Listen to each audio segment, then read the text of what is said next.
Brisk for your Friday morning.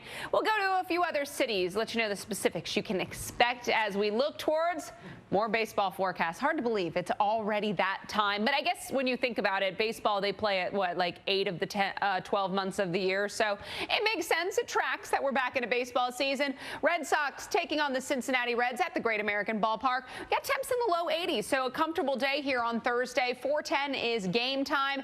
We will have to watch for some thunderstorms, though, across sections of the Ohio Valley. You've got the morning rain showers, maybe a rumble of thunder. 4:10 game time. I actually think you're going to get this one in okay. As Dr. Knapp mentioned, chances of storms are greatest into the overnight, very early morning hours of Friday for a place like Cincinnati. So farther to the north during the sleeping hours, and then very likely for the early part of the morning commute on Friday is when you'll see the more active weather working through sections of southwest Ohio. Let's take you up to the Cleveland area then. 3 o'clock in the morning on Thursday, a few spotty showers around. Things turn more active into the late afternoon and evening. So this would be a spot farther to the north where we would be looking at more of the daytime hours being affected by storms. I think you'll be home from your late day drive, but you can see some of those storms out there through 8, 9, 10 o'clock into the overnight, still dealing with the rain, maybe a rumble of thunder. Your morning commute in Cleveland looks dry, so not going to see the issues that we've got in a place like Cincinnati for the Friday morning drive. And then in Pittsburgh, we start things up Thursday morning with a few showers around midday,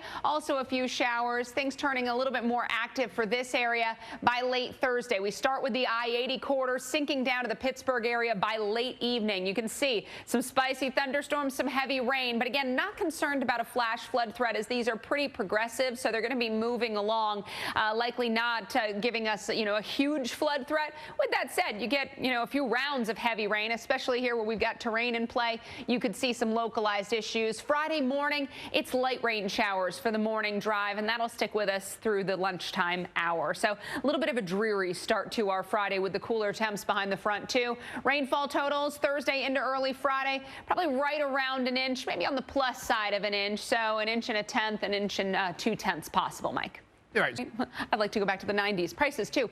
Louisville, Kentucky, we are talking about chances of rain and thunderstorms. So severe chances come back for the Midwest and for the Ohio Valley. Timing going to be the second half of the week. So I'd especially be watching Thursday. This looks to be our big severe day. Now, the zone with the best chances of severe weather likely staying just north of Louisville, although you can expect some changes between now and then. It is Tuesday, so may see that zone become larger, includes Louisville, but Louisville, you're at least in the isolated chance of severe storms, but Fort Wayne, Indianapolis, Columbus, Springfield, Peoria. So some of these areas that have already been hit hard with severe weather, you're going to be the spots to watch on Thursday once again. We've got our warm front lifting north. That's going to allow for that southerly flow. That brings in moisture and, of course, temperatures very warm. A lot of 80s, even 90s out ahead of the storms. Cold front's going to be moving south then. That's going to provide lift. So we've already got warm, moist air. Now you're lifting it. That daytime heating, of course, also providing energy for our thunderstorms. So we'll have that to work with. Then you've got what's happening throughout the atmosphere. Our wind shear, our southwesterly low-level winds will help to sustain our thunderstorms. You get some turning of winds with height, especially up there near that warm front. That means all severe hazards on the table, from wind to hail to the possibility that we could see some tornadoes across the region. Thursday morning, you've got a little bit of shower storm activity, but it is going to be late in the day as that severe weather or the severe weather ingredients start to become more favorable. Watch as the instability really grows by late afternoon into the evening hours. Now storms get going. Now as that front moves southward, we're going to see some of those stronger thunderstorms from Illinois, Indiana into Ohio, very likely late day. So we're looking at evening into the overnight. For some areas, like a place like Cincinnati, you could see storms into Friday morning. Mike? Thinking beach season, right? We're going to those beaches, but we got to remember rip current danger, already something that we've seen rescues for and something we need to consider as we work our way towards those Florida beaches. When we look at our rip current outlook, forecast today does have a moderate risk of rip currents up there in the Panhandle beaches, but northeast Florida, that's where we've got the high danger of rip currents. So places like Jacksonville area beaches as well as Daytona Beach. So some of those more popular spots this time of year to flock o'clock. If you're in the water, you're swimming, you're going to be swimming near the lifeguards. Guarded beaches, critical to remember. I know a lot of folks maybe going to Florida, not necessarily getting in the water this time of year. Maybe you're just hanging out on the beach. But as we really get into the heart of the spring and summer season, we've got to remember swimming near lifeguards. And we've got to remember what the flags mean. Lowest risk, green flags. But again, still swim at the guarded beaches. Medium risk in yellow flags, dangerous, or do not swim once you see those red flags flying.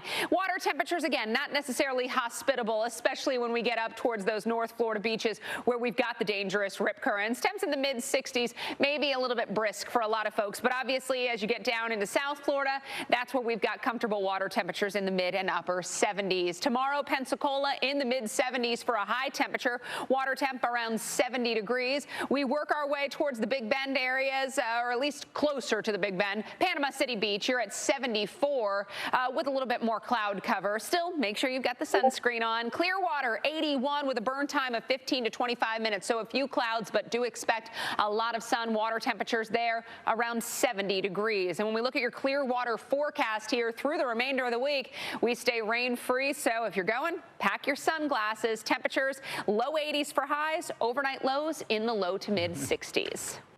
We got some long words today. Yeah, those are make it easier to find. Short words do make it tough, no question about that. It's going to be tough. Let's put 60 seconds on the clock. Are you ready? Yes. Go. I found pollen. That one just jumped out at me. So I found hail, yes, bottom left. Get the hard one out of the way there. Okay, nice work, Dr. Nab. Okay. Got two. I like how I'm like, what are other words? Tornadoes, tornado. Blossom on the right, up and down. Blossom, where? I think that's a blank word. Blossom, oh, that is. I thought it was going to be butterfly. Or is it blossoms?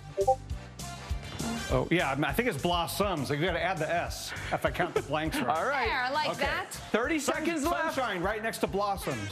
Sunshine. You're halfway there. Oh, man, this is hard. Breezy is right next to sunshine. Breezy. All right. This is like harder to 3 to find. go. Pollen. He misspelled pollen. Yeah. 15 pollen. seconds. We didn't find pollen yet? I swore we did. Oh. You've got Where pollen. is pollen? You got pollen. You got pollen already. We got okay. pollen. I was going to say, I thought we Where's got the it. shower? You're missing tornadoes, showers, and the blank word. Oh, we got hail. That's right. Tornadoes. Oof. I can't see anything. Yeah. Man. Oh, God. We stink. We are the worst. All right. Oh, there's tornadoes. Did you find tornadoes? Oh, there good you go. job, It's a Alex. diagonal one. Wow, look at how much. Did you It's find? just so long. Did you find? Bottom. It's on the Very bottom. bottom. And did we find? Did I we like know that what we that didn't- last word is? That starts with a T. T dot What happens in the spring? Time. You go from winter to you get warm, cold to warm. You Turn. if you put an ice cube out in the sunshine, it Tune. TH A thaw. There you Spring go. thaw. Spring. So No, I don't thaw in the spring because I never freeze in the first place. That's true. I feel like you've clearly figured out the theme of tonight's Yeah. puzzle, though. It is spring, indeed. It's spring things. That was a tough one. I think that was tough. Thaw doesn't even that's not even comprehending as a word in my book. Sean's like, I'm trying to help you. I'm like, you know what, I thaw? won't I'm even like, what is that? begin to list how many misspelled words he had in there that were close to those words. Yeah. That was a tough puzzle. It was Sounds a like little Nab's tricky, angry. I'll admit. It Yeah. was tough. It was right there up my sleeve.